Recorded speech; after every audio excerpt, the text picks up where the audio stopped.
Shalom, salam damai di dalam Kristus Yesus. Saudara-saudara, firman Tuhan dalam 2 Raja-Raja 18 ayat 28 sampai 37 kita hendak renungkan saat ini. Begini bunyinya. Kemudian berdirilah juru minuman agung, berserulah ia dengan suara nyaring dalam bahasa Yehuda. Ia berkata, "Dengarlah perkataan Raja Agung, Raja Asyur. Beginilah kata Raja, janganlah Hizkia memperdayakan kamu, sebab ia tidak sanggup melepaskan kamu dari tanganku.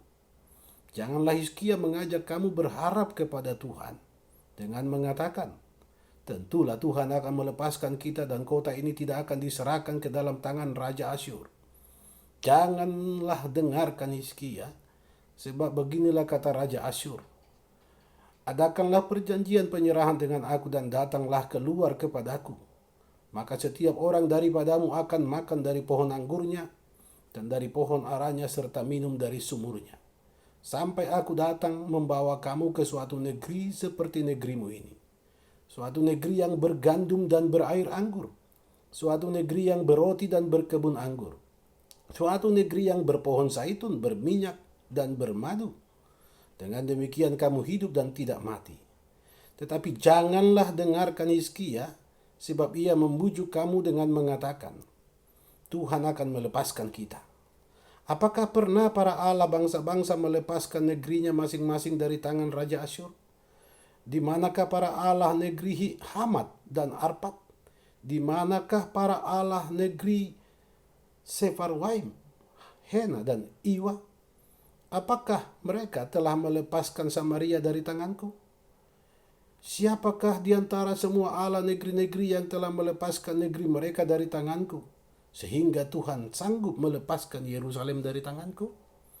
Tetapi rakyat itu berdiam diri dan tidak menjawab dia sepatah kata pun, sebab ada perintah raja bunyinya, jangan kamu menjawab dia.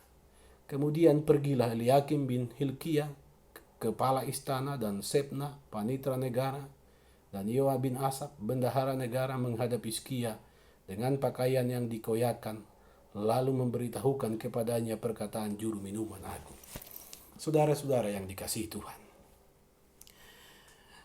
dalam sejarahnya bahwa Hizkia tercatat sebagai salah seorang raja yang benar, yang melakukan reformasi keberimanan di kehidupan umat Yehuda. Ia merobohkan patung-patung, ia merobohkan berhala-berhala yang sebelumnya telah disembah, dipuji, dimuliakan oleh orang-orang Yehuda. Hizkia merupakan raja yang benar. Dia melakukan apa yang diperintahkan oleh Tuhan Allah. Dia membawa kembali umat Yehuda untuk setia beriman kepada Tuhan Allah yang benar. Di masa pemerintahan Hizkia, ada kekuatan besar yang menaklukkan bangsa-bangsa di sekitarnya, yaitu bangsa Asyur. Bangsa ini di mana-mana terdengar telah menaklukkan bangsa-bangsa, baik bangsa-bangsa yang dengan keyakinan kuat menganggap bahwa dewa-dewa mereka sanggup melepaskan mereka, tetapi Asyur kelihatannya berjaya. Dia menaklukkan bangsa-bangsa itu dan dia dengan leluasa menguasai bangsa-bangsa di sekitarnya, termasuk Samaria. Saudara-saudara yang dikasihi Tuhan, oleh kemampuan keberhasilan bangsa Asyur ini, Hizkia pun semula telah takluk kepada bangsa Asyur. Dalam pasal 18 ayat 13 sampai dengan ayat yang ke-15 disampaikan bahwa Hizkia telah menuruti apa permintaan Raja Asyur. Ia telah menyatakan takluk kepada Raja Asyur. Tapi persoalan kemudian adalah bahwa Raja Asyur mengirim panglima kepala istana juru minuman agung dari Lakis kepada Raja Hizkia. Dan orang-orang ini, terutama juru minuman agung ini, mengolok-olok umat Yehuda, mengolok-olok Allah mereka.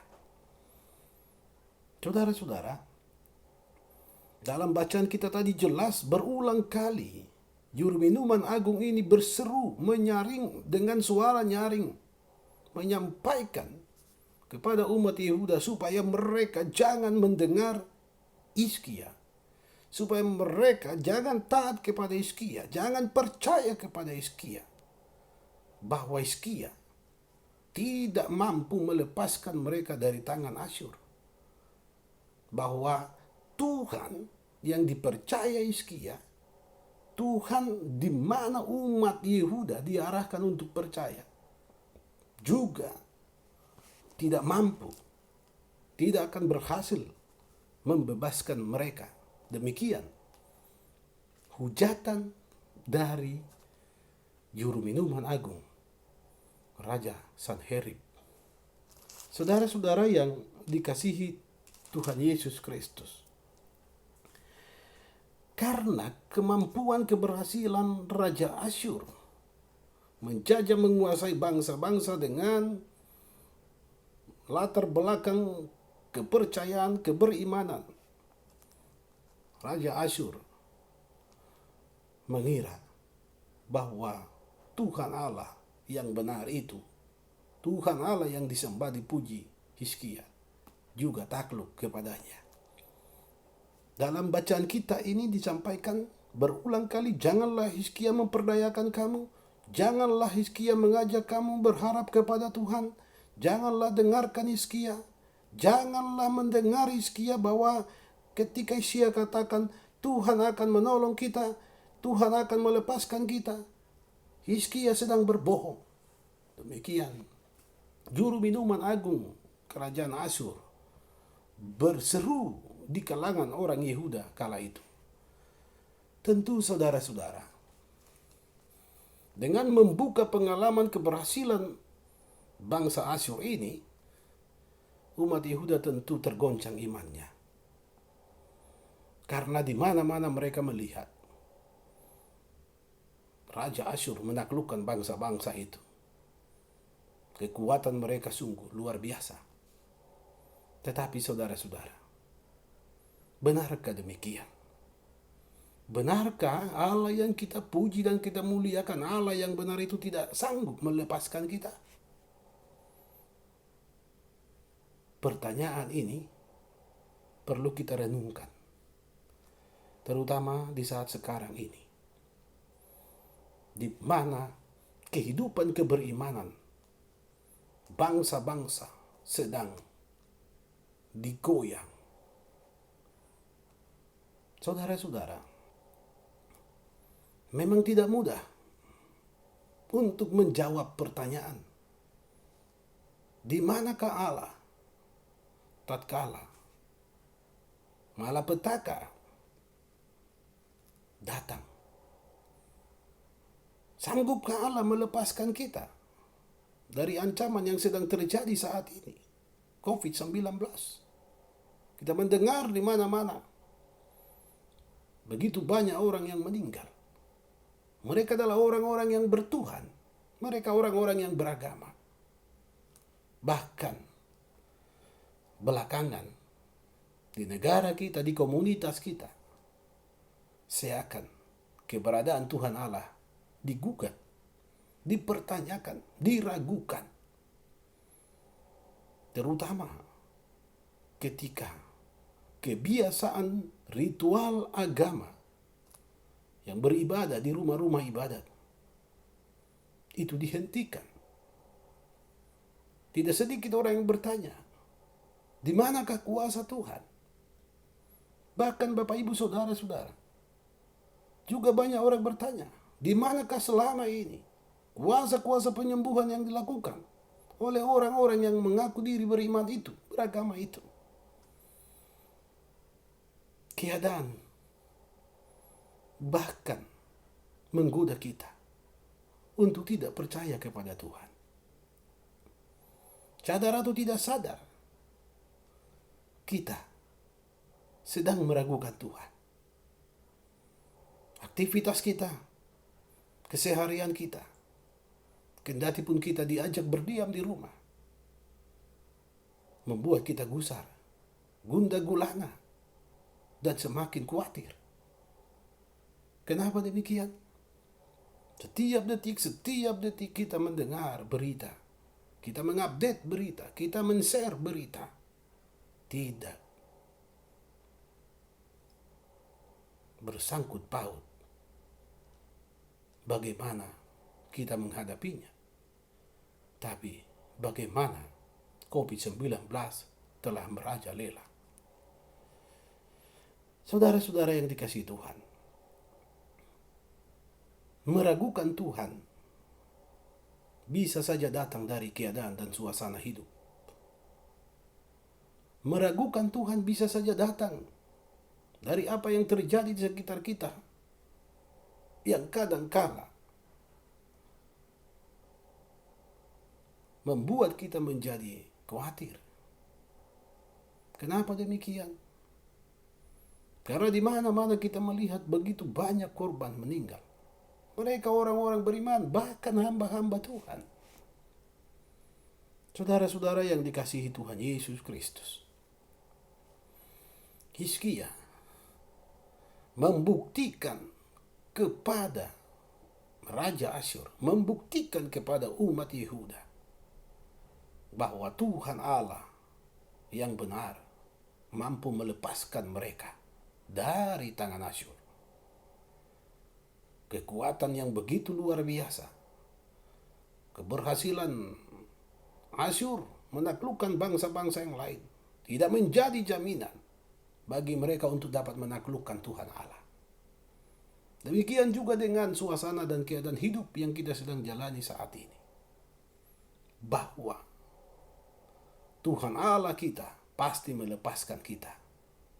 Maka jika saudara, Bapak, Ibu sedang digoyah imannya saat ini, tetaplah percaya bahwa Tuhan Allah mampu melepaskan kita. Walaupun umat Yehuda dicemooh atas apa yang mereka imani dan percayai, dicemooh oleh bangsa Asyur atas ketaatan mereka mendengar Tuhan, menuruti perintah Raja Hizkia, mereka tidak menyangga cemoohan itu.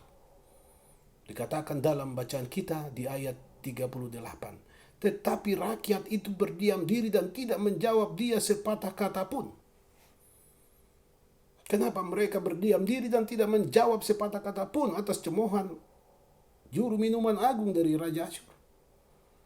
Karena bagi mereka percuma untuk memperkatakan Tuhan itu mampu melepaskan mereka dari ancaman hidup, ancaman kebinasaan, ancaman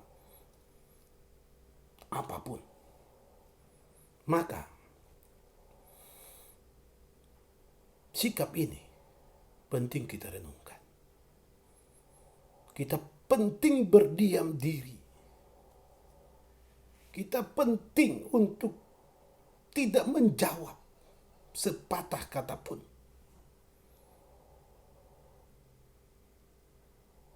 atas apa yang terjadi ini.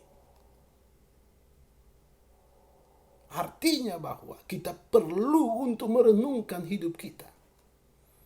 Kita tidak perlu untuk mempercakapkan ini dengan banyak orang, dengan orang-orang lain, dengan dunia ini. Yang kita lakukan adalah berdiam diri, tidak menjawab sepatah kata pun, dalam artian kita merenungkan keberimanan kita.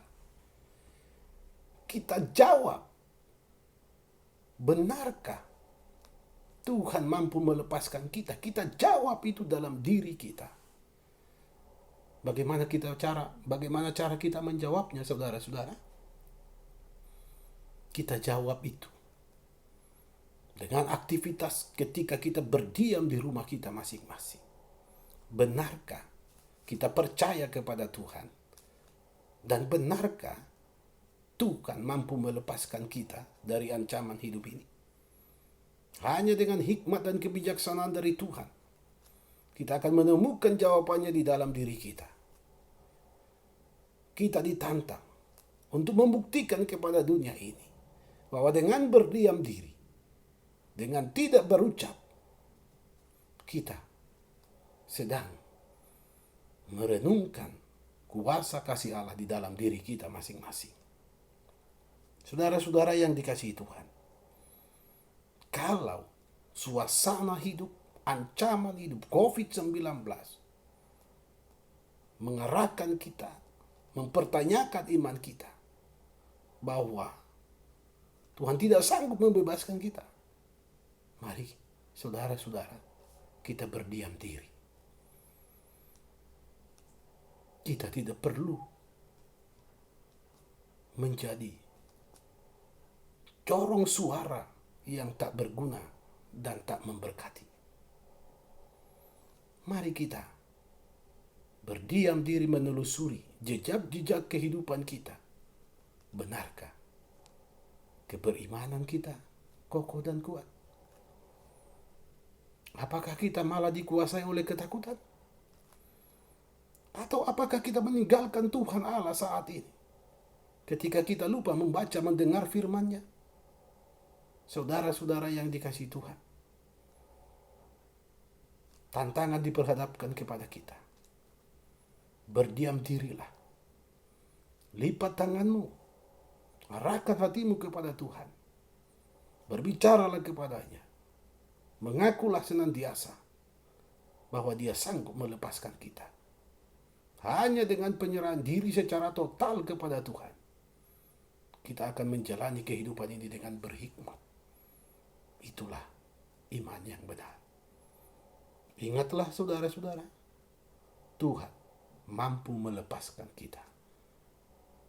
Amin.